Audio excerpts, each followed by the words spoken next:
Okay, I mean, yeah, broad topic.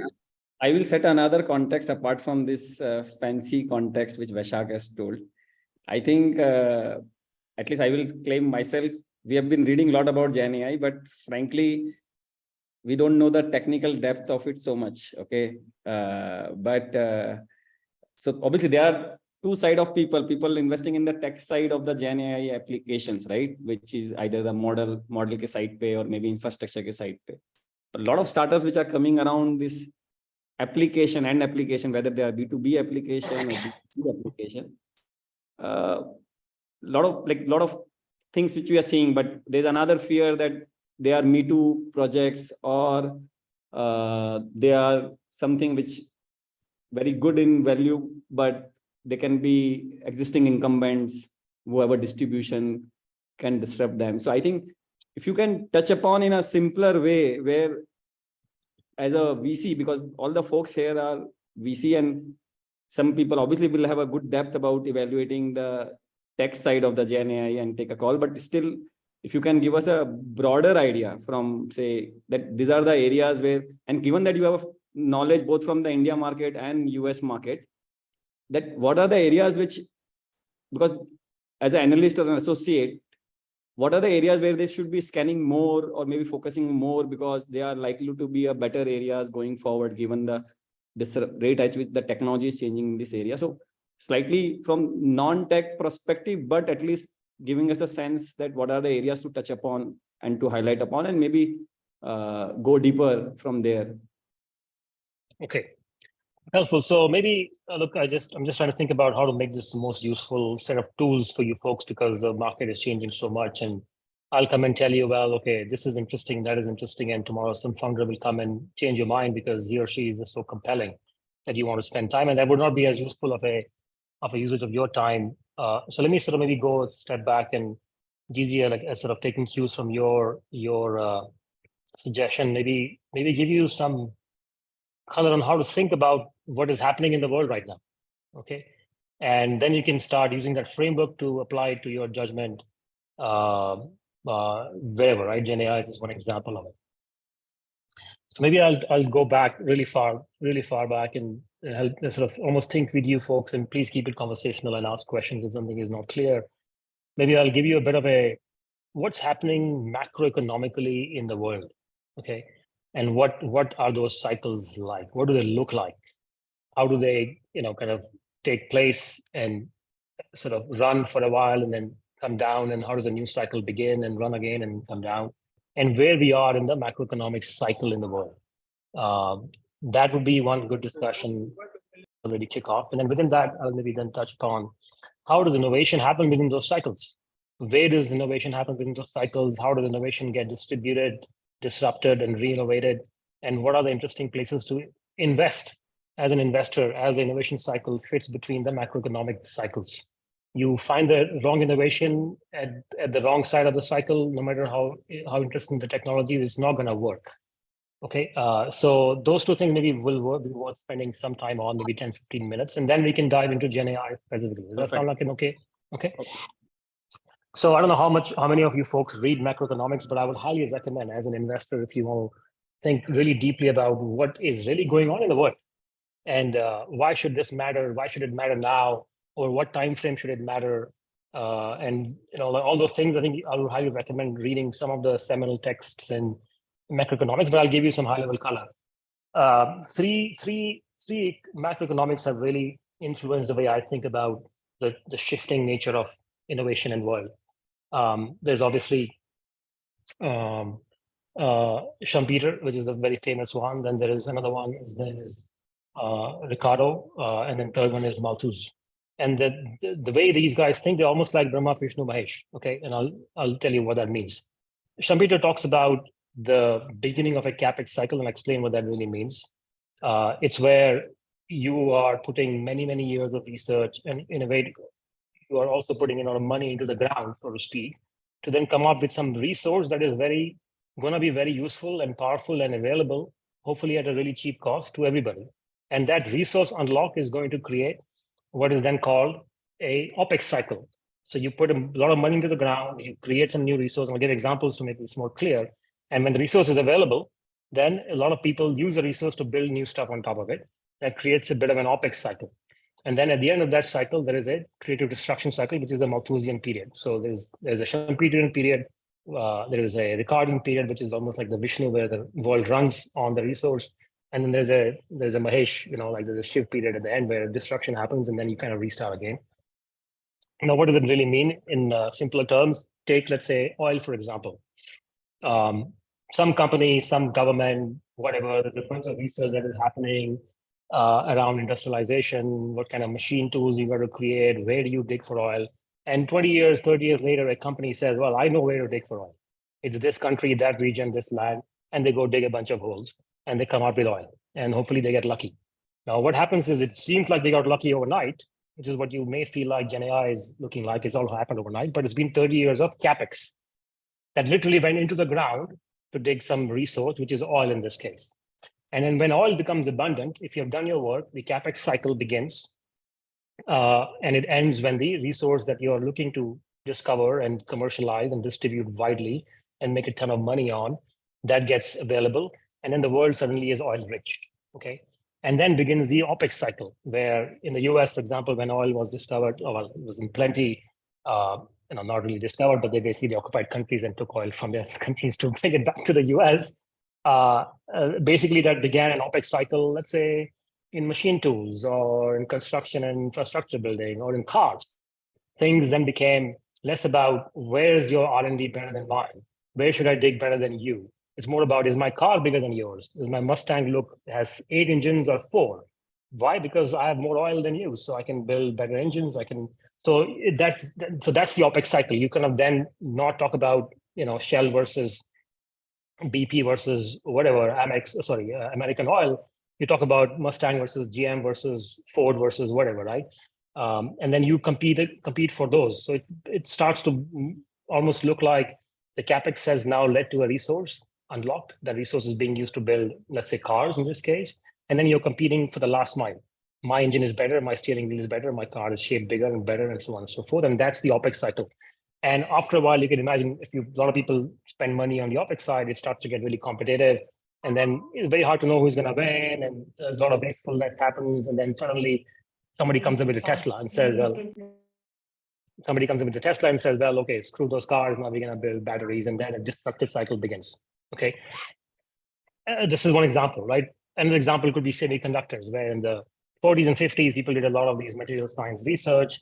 And 20 years later, Fairchild Semiconductor said, well, I'm going to design a new processor that will be very efficient. AMD came out of that, Intel came out of that, and many years later, ARM came out of that. But eventually what happened was that computing became available to a lot of people outside of governments and big universities, and it became miniaturized for industries to use, and became further miniaturized for people to use, and it became like a cell phone. So it basically created a resource, which is compute, basically CPU hours, and made it distributed and widely available very cheaply to everybody in the world. And as a result of that, you had an opex cycle. Okay. Then because compute was easier, everybody had laptops and phones, people built, there was an operating system world that kind of aggregated towards a few operating systems, and there was libraries and compilers and kernels and applications. And then the opex cycle began. Then my application is better than yours. Okay. Even there are sub-layers. My database is better than yours, is a much harder problem to solve, versus my sales and marketing tech is better than yours. But that's how the opex cycle began. And we are now coming out of that opex cycle. Over the last 20 years, internet became widespread, cell phones became widespread, compute became widespread. That's the resource that all of the capex had gone into. That led to the Malthusian cycle, the Ricardian cycle of, well, okay, that is available for everybody now who can build the better technology and compete for the last mile. So we came out of, that's why Dropbox was the same as Drive, or the same as Box, the same as, Office 365, and many other companies that built like Drive services and so on and so forth. And they were competing for what? Not really very different technologies, but like my marketing is better than yours, my product is a bit cleaner than yours. So that's an opex cycle. An opex cycle eventually becomes really highly competitive. Why is my product better than yours? Well, okay, it's a bit cheaper, or it's a bit faster, it's a bit, cleaner. But you can only go so far with it, which is why SaaS was really hot for when the opex cycle was running. And then when the opex cycle began to sort of almost get compressed, SaaS became really depressed in terms of valuation, because opex cycle was running out of steam. Now you got to think about a new capex cycle. What is the new capex cycle? It could be the generative AI cycle, where 30 years of AI research has gone into the ground. It's like looking like it's all happened overnight, but essentially what has happened is 30 years of really hardcore AI research and compute and GPUs, CPUs, APUs, TPUs has all gone into the ground, algorithmic research, all of that work. And now you suddenly have this magical thing that looks magical, but actually is not magical. It was like, if you look at 2 years back, it was looking very similar to this. It's just metal. So now this is the new capex cycle. And you can imagine if this new capex cycle unlocks AI as a resource to everybody, ask me a question, get the answer immediately, cheaply, effectively, anywhere you want, wherever you want, whenever you want. Then you could unlock a new opex cycle that'll then run its own course, maybe for another 20 years, another 10 years, right? So we are, so far so good, right? We are the whole idea of capex cycles leading to uncovering a new resource, either microprocessors or oil or generative AI, or so on and so forth, leading to an opex cycle that kind of booms for 20, 30 years, depending on what the cycle is. And then it kind of destroys itself because it gets too competitive and differentiation becomes hard and everything becomes compressed. Then you begin to sort of decompress, the opex cycle becomes another capex cycle, and then the whole cycle begins and maybe continues for another 20 years. That's the macroeconomic cycle that we are coming out of, which is why you are seeing a lot of interest in investing into this new capex cycle, which is why, LLM companies and so on, GPU companies, because that's very capex heavy, right? And then hopefully with that, they'll unlock AI, power of AI, whatever the AI cycle is, and everybody gets to use that and build new tools on top, and then we'll get into the opex cycle. So far, so good. Can we say this, that moving from capex to resource to opex, as you move forward, the number of large companies increases, numbers of companies, maybe the overall size of the companies may not be equal to the capex winners, but eventually the number of large companies increases as you move from capex to opex phase, because so now this is a perfect setup for me to then talk about the point number 2. How does innovation fit into capex and opex cycle? So I think of it as the slim waist of technology. It almost looks like an hourglass. It's fat at the top, slim in the middle, fat at the bottom. All innovation looks like in the beginning, it looks like a sphere. It's like this cauldron of random shit happening in the room, right? It's like a universe. It's got all of ideas. People are trying out various things. People don't know what's going to really work, what's going to take shape, what's going to die. And over time, there are market forces that pinch in the middle and starts to squeeze the middle into this tiny little conduit above which, as you sort of stabilize in this middle conduit, then it allows almost like a Cambrian explosion of applications on the top and supporters of the application at the bottom. What does that mean as an example? Take, for example, semiconductors in the beginning. I don't know how many of you are electrical engineers, computer architecture engineers, but in the beginning, there were like dozens and dozens of architecture. There was RISC, CISC, and multi-RISC, and there was, ARM, there's AMD, x86, and PowerPC, and blah, blah, blah, okay? In the beginning, that was a sphere. And then what happened? Like over time, pressures built up and people said, well, x86 is a little better, a little easier, a little faster, a little efficient, blah, blah, blah. Let me build something interesting on top of that. And that led to some more things, some more people talking about it, some research article comes out, some consortium says x86 is the winner versus PowerPC, blah, blah, blah. Sometimes it's random, sometimes it's really planned. And then over time, the x86, the microarchitecture sphere of innovation kind of compresses and only x86 sits in the middle, okay? And then when that stabilizes, people know what to build on top because they're building kernels for x86. They're not building it for 15 or 20 architectures. They're building compilers, libraries, and so on. And then that innovation cycle compresses along with it. When you had 15 OSs, like we had HP OS, we had Solaris, we had Unix of 10 kinds, BSD this, and Ubuntu that, and SUSE this, and Red Hat that, and we had pure Linux, core Linux, we had Microsoft Windows, DOS, MS-DOS, blah, blah, blah. We had dozens and dozens of OSs. That was their innovation cycle sitting on top of a different kind of microarchitectures.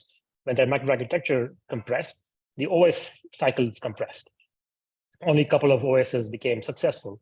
And when that compressed, people knew, okay, well, I'll use these one library. I'll build for Linux, I'll build for Windows. That's it.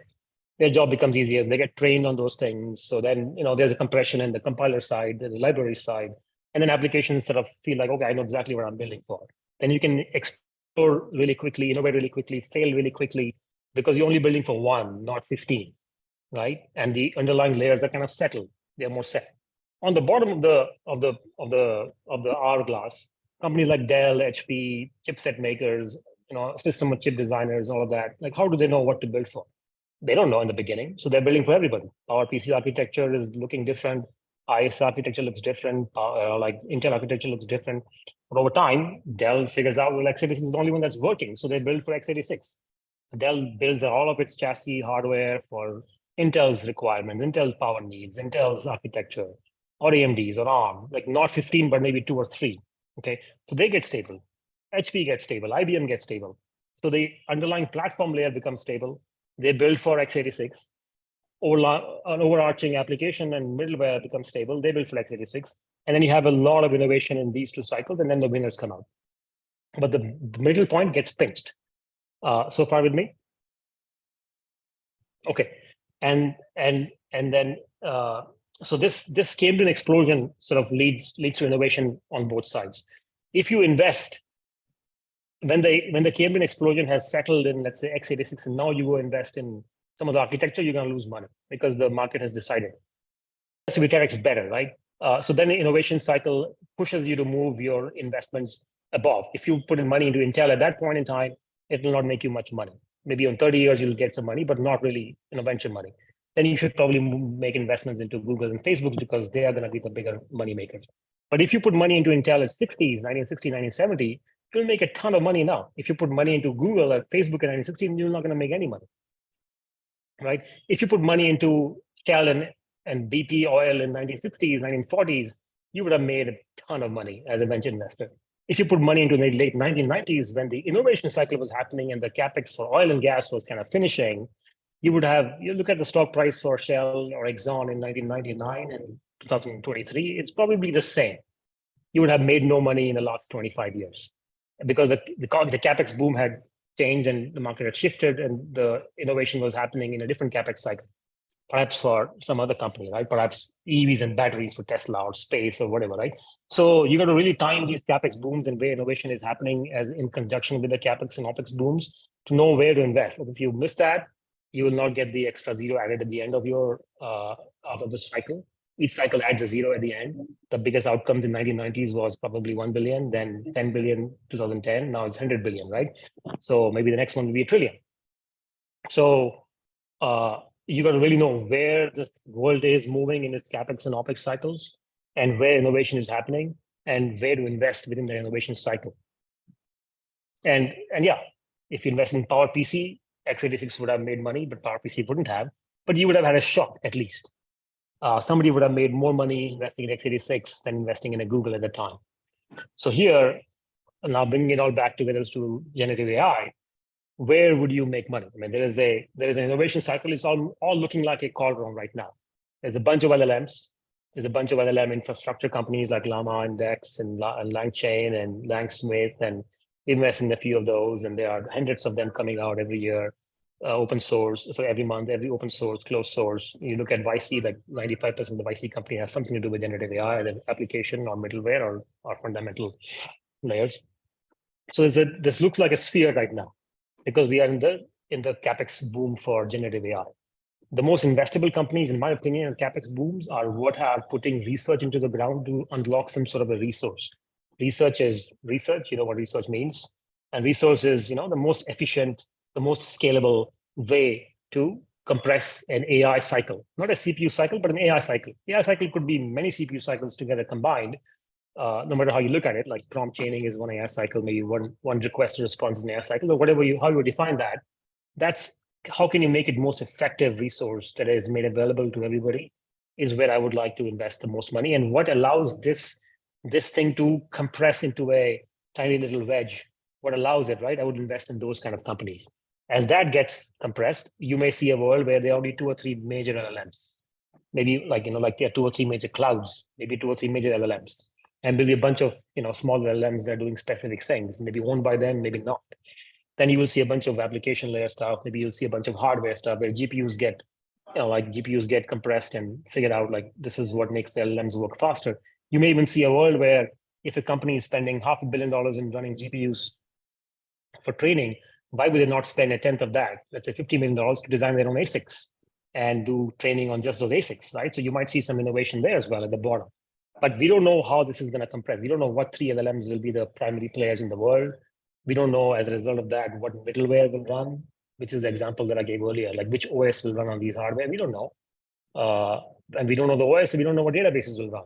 We don't know what applications will work because they don't know what to plug in with and what will make them allow them to build large outcomes, and so on and so forth. So this is how the world kind of, the macroeconomic world matches the innovation world, and then timing it and then understanding where the innovation cycle is and investing in that innovation cycle is where you can make the best investment decisions. So if I put this thing in a simpler way, that if I bucketize them into, again, B2B, B2C application apps, basically, which are doing end outcome, okay, or there are foundational models, open source, closed, whatever, okay, and then there are infrastructures like your hardware infrastructure or software infrastructure. I think someone is not on mute. So there are 3 buckets in which I'm putting all the startups which we either see B2B or B2C apps or application using Gen AI. We see a lot of model related companies, whether open source model or a closed model or a mix of something. And then there are this infrastructure related company which are supporting deployment of this model or hardware related infrastructure, right? So there are these 3 buckets in my mind, at least.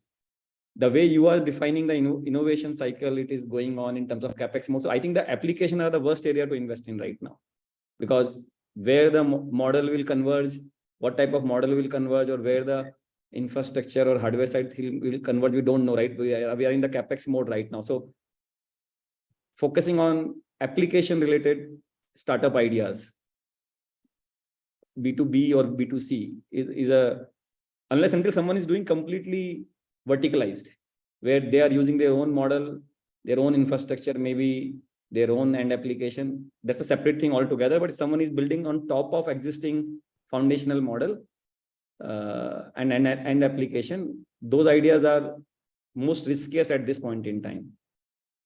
So here's how, well, generally that's the conclusion we would draw. But again, there are nuances to this, right? So applications in the 60s would have looked very different from applications in the 90s, would look very different from applications in the 2020s. So what defines an application changes with time. And we got to be very careful of not overlaying that logic into today's logic. So if you were to ask me, application is not investable, well, my answer would be, it depends on what the application does. If the application is basically, maybe another way to explain this, if somebody came to you 10 years ago and said, I'm a company building whatever, but I'm building it in the cloud, would that be investable just because they're building in the cloud? Or they come and tell you, well, I'm building a company which is using time series database versus a SQL database because my data is time series versus not. Well, okay, well, interesting. Looks like you will get some efficiencies from that, but because you're using a database a certain way is not going to make you an investable company unless only using that database allows you to service your customers the way they want to be serviced. So similarly, for me, like the important thing is, okay, well, application, but if you come to me and say, well, I'm using what everybody else has built, but I'm using Gen AI for that, that's not interesting. It's like saying, I'm building it for the cloud. Well, okay, yeah, it's interesting because your cloud is new, but how much of a gap do you have? Like in 1 year, 2 years, people took 3 years to adopt the cloud because it was very complicated. But in Gen AI, they have learned all the right lessons from previous 10 years. So the developer experience is really strong. API is very good and clean. Documentation is there. So it's not like it'll take 3 years to get adopted by enterprises. Okay, so for me, like you could sort of argue to me and that, yeah, I'm building it in generative AI native, so I have an advantage. Yes, you do. But is the advantage 3-year advantage or is it 3 months? I would say it's more like 3 months. So your distribution needs to kick in within those 3 months. Your product needs to get really high quality in those 3 months versus 3 years, which is the time that people in the cloud era had, which is maybe 6 years for the internet era where people did not even adopt internet. And people were like, oh, I'll build it for offline. I mean, it took 1999 all the way to 2012 to get people to build SaaS, right? 12 years was what the gap you had. If you were early, like Salesforce, it's a shitty software, but they were early. They made a ton of money because they were early. Today, you build a new Salesforce, it's not going to make any money because it's just like nobody cares. It's like easy to build now. So that advantage was 12 years, became probably 3 years in cloud days. Maybe in Generative AI, it's 3 months to 6 months. It's not that much of an advantage that you can play on. So you got to better have a really good plan. Either have a fantastic team who's seen this before, knows what to do, what not to do, and apply that to their advantage. Either they can build massive distribution, can build the best team, have the best technology. But if you're in the absence of all that, it's going to get 99% of internet stock went to zero, 95%, if not 99% in 1999. So it's expected that a lot of these companies are not going to survive unless they have a plan to survive. So that's my opinion on application. We have made any application investments globally? Yeah, we have an investment in Typeface, Tome. We made investments in picks and shovel businesses like Portkey in India, Contextual AI in the US. We made investments in LLM companies and Sarvam in India, Stability in the US, and what was the one in France? Mistral in France. So we've done all three, but the bar is just really, really high. The bar is really, really high. Makes sense. So, Hemant, in your mind, what does a good applied AI business look like today, based on what you've seen so far? Because we're sort of still super early in this. What are some of the characteristics that you've seen? Maybe help you build confidence that this is something that actually might take off. Any sort of frameworks or mental models you've used to sort of place some of these companies you're looking at? The best founders will make you think very differently. So I don't apply frameworks to some of these things because they're just so net new. The way I think about it is, Vishak, like, what is it that you can do today that the world needed you to do, but you couldn't because this capability wasn't there? Now, again, examples are the right way to explain this. Let's say, if you grew up in the US, then you guys maybe doesn't apply to most people in the room, looks like, given what I see age-wise, but maybe I traveled in the US. We used to have these printouts, MapQuest, and we'll take these printouts of maps, and we'll go travel from state to state, and we'll know exactly 100 kilometers on this road. So we keep the numbers on the dashboard. We kind of keep measuring how many kilometers, and when we hit 100 kilometers, we stop and we will take the map out again on the bonnet of the car and go, well, take right, take left. That's how we used to do mapping. Can't believe we used to do that way, but we used to do mapping like that. In India also, you had probably like take this highway, then 200 kilometers and get that exit before Meerut, and then go right from there to whatever, Ranchi. Now, when people wanted an easy way to do it, it's a daily thing, people wanted an easy way to do it, but you couldn't do it because enough capex had not been put into the ground to make GPS receivers small enough to put them into a phone. In fact, phones didn't exist that way, right? That could receive a GPS and use it. So when GPS technology became miniaturizable and the GPS spectrum became available by the government in the US, then you could put GPS into a phone, and then you could put an application on top of it that allow you to use GPS to track your journey. So it was like a moment that you could only do an Uber or a Google Maps or whatever only because GPS was available. Okay. Another example, a cell phone with a camera. People used to carry cameras around, but cell phones suddenly miniaturized cameras, and you could take high fidelity photographs. And suddenly you could build an Instagram. Nobody's going to go take the laptop everywhere and take a photograph. Couldn't Instagram exist 10 years ago? It couldn't. 15 years, it couldn't, because you couldn't take a camera and put it on the web easily, right? You got to download stuff and do a bunch of, you didn't even have filters. So now it's all easy because cameras have these things inbuilt, and you can click a button and go. The camera has network and you can upload. You couldn't build an Instagram then. What could you build today that you couldn't build 1 year ago, 6 months ago? What could you build? As an example, Swiggy. People say a lot of big companies have incumbent advantage.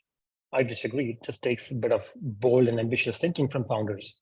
Swiggy, if you were to go order something, you got to go to this platform, you got to open the app, you got to go look for a discovery page, and you got to look for like, what do you like? And click buttons, and then 3-4 items you add, then you go to a different page, click on a button, then you go to a different page, pay, OTP comes, then you different page, you track the guy delivering the food to you, and you call this guy, he calls you or she calls you like, bhaiya, yahan pe rakh do, wahan pe rakh do. Then you kind of go pick up the food. Okay. Now imagine this is all like a structured flowchart based way of interacting with an app. And this is the entire world. Every single app works like this. Decide what you want to do, click it, and the answer comes on the other side. Analytics app, consumer apps, shopping apps, Uber-like apps, all click-based. What if you could just go into a world of generative AI where you could just tell, hey, find me something that I ate 2 weeks ago in that party that I'd gone to, where somebody ordered from a Chinese restaurant somewhere. And this AI would just know. It would have enough agents to then go place the order, because right now you could basically do an order on the phone with an AI, and the other person wouldn't know. It will be able to track it. When the thing comes, it'll have your data for your credit card or whatever. It'll take care of all the OTPs or the credit cards and all of that. It'll pay for you. It'll know exactly what you want to eat. It'll pay for it. It'll track it. It'll even call the agent and say, bhaiya, yahan pe chhod do, because knowing your context. So we're sitting at home, leave it at the door. Sitting in the office, leave it at reception. It'll know all those things.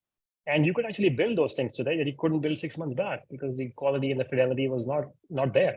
You could build a new Swiggy that builds that from the ground up is built like this. And Swiggy cannot compete with that. As long as the quality of the food is good and there's not like a bunch of mistakes and all of that. I'm just putting that aside. But you could build a company like that today. So Hemant, this is the issue now, that if company like Adapt, which are helping to build this, right, or helping anyone to do this, right, or to look for companies which are building this model and all training on this particular application side. So either to invest in such applications or like such ideas, or investing in a new Swiggy. So the issue comes in that tomorrow, if these tools become commodity, then any Swiggy can maybe integrate the same feature in the Swiggy app. No, so that's what I think. Swiggy will have to build its entire stack very differently to do this new kind of Swiggy, which is like, let's say, Jarvis type app. Like you tell it, I want to eat that Chinese that I ate yesterday, and it knows what to order, from where to order, how to track it, how to call for it, how to pay for it. That is a very bottoms-up rebuilding of the stack. Now, I'm putting aside the question that consumers will care for that. Maybe they will not care. Maybe they're too used to the Swiggy behavior. But I'm just giving an example that you can do certain things now that you couldn't do earlier. And if you are building with that in mind, you have an advantage. But if you're saying, well, I'm building it pretty much the old way, and I'm adding this efficiency layer on using AI, then yeah, incumbents can all add the same efficiency layer as you are. And they will beat you because they have distribution, and distribution is very, very hard to beat. If you're telling me that I will build a better Copilot, I'm like, okay, well, first of all, you show me the LLMs that you have built, foundation models that can give you better code, that are compilable, runnable, scalable. Maybe if you have done that better than Copilot, then you have probably a shot over the next 5 years. But if you are just equal or a little bit better than what GitHub has done, you have zero chance, because they have distribution. They will experiment faster. They have more databases more code bases to experiment on. They have, brand, they have sales, they have marketing, they have got everything. So you don't have a shot unless you have a 10x better technology. You don't have a shot. But going back, 10%, 10% doesn't matter. 2x doesn't matter. You better be 10x to beat, an old player, which is what the Swiggy example is. The experience that I'm almost imagining in my head is 10x. It's not like, kar diya, and then half the time you got to keep calling up and, ye ganti se ho gaya. No, it's got to just fucking work. got it. But Hemant, just to follow up on what we sort of just discussed, right? But again, wouldn't the first guess be, somebody like a Swiggy is infinitely better placed to implement something like this purely because they have the data of this consumer behavior, right? Where people are dropping off, what is the sort of behavior they're actually seeing. Given that they are the platform where all of this behavior is already happening, and it seems like proprietary data is something that people are talking a lot about as being a key differentiator, then wouldn't the value again accrue to, let's say, the incumbents? they have data about a particular behavior, but they are not providing a new experience. It's like, Instagram is a new experience. Like social media was always there. Facebook on mobile is like pinch and zoom. You cannot do in a laptop. So Friendster could not allow you to do pinch and zoom. On a cell phone, you could because you have capacitive screens, and you didn't have capacitive screens on laptops, right? So if you can enable a new behavior with the technology, then you can really lock people into that behavior. Snapchat became big because there's a new behavior about naked photographs, right? So you got to lock into a new behavior with your technology. If you're not able to do that, it's very hard to pull people away from existing behaviors. Because their data, you would argue that their Swiggy's data about a behavior is locked in an old way of building companies, and that doesn't matter anymore. Provide a new behavior, people will shift to you. Got it. Cool. So guys, I think we'd like to open the floor up for questions. I mean, we have a whole list of them, but if there's anybody who'd like to ask anything, please just unmute yourselves and go ahead.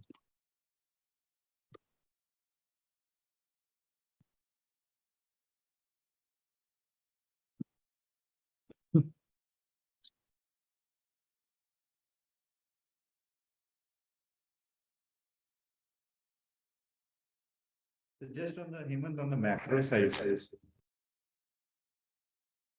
On the macro side,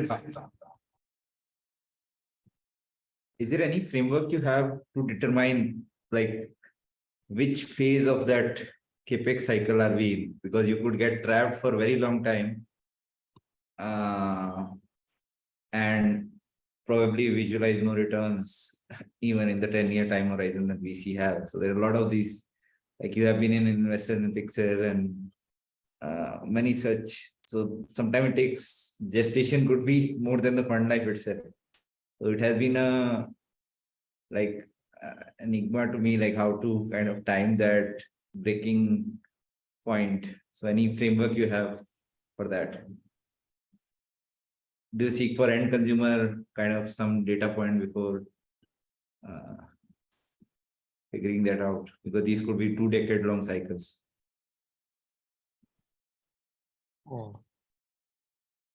No, I mean, it's hard to really know. I mean, you got to really be deep into the ecosystem to understand where you are in the timing of it. If you have done the work, then you got an intuitive sense for it. But if you're like coming in from the outside as a spectator, it'll be very hard to really time it. So I would say do the work, spend the time, speak to experts, and then you'll build an intuition about this is the right time or not. There's no data because it's the future, right? There's no data for the future.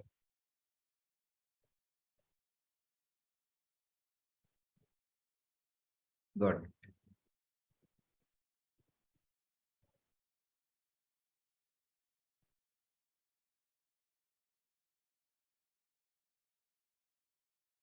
Got it. Cool. I think we don't have any more questions from the audience. Shruti, were there any more left? Maybe just one last question from my side. Hemant, we briefly touched upon this when you answered Vaishak's previous question about the distribution. So today for founders who are starting to build in this space, this is probably the one question they keep getting often, that incumbents already have distribution. So when you are looking at companies, how important is distribution, and how important is rather the answer to distribution that founders give you? And do you have any sort of benchmarks there? I mean, look, if there's, I think I don't know what was the thing that I said a long time back, but I can't remember what I said, but like if the products are similar, then distribution will always win, right? So you got to really know that the products are very different. Like it's a much better product experience because a great product will build its own distribution over time. It takes time. So you got to obviously pick the founder who's distribution oriented and has a plan. But if it's not like 10x better experience, it's very hard to beat distribution, especially that is like a large incumbent. So every single time we made an investment in a technology company like Tome or a Typeface, we backed the founder primarily, and then we knew the founder knew how to get distribution. We made investment in Viz, which is in the security space, 250 million ARR in like 3.5 years. The guy just knew how to distribute. I mean, is Palo Alto better? I mean, yeah, Palo Alto is much bigger than Viz. but they are leaking revenue to us because the guy just knows everybody and can build distribution with a much better product experience.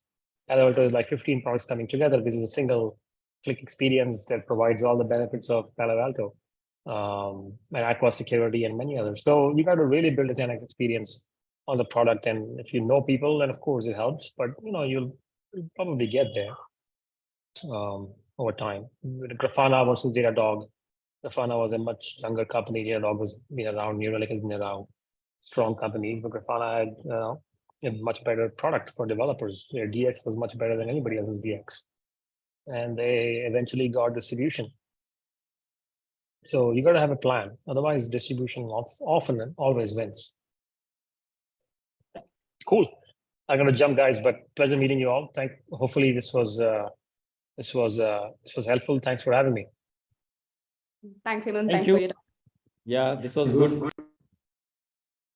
Thank you. Any more questions, let me know. Drop me a line. Cheers.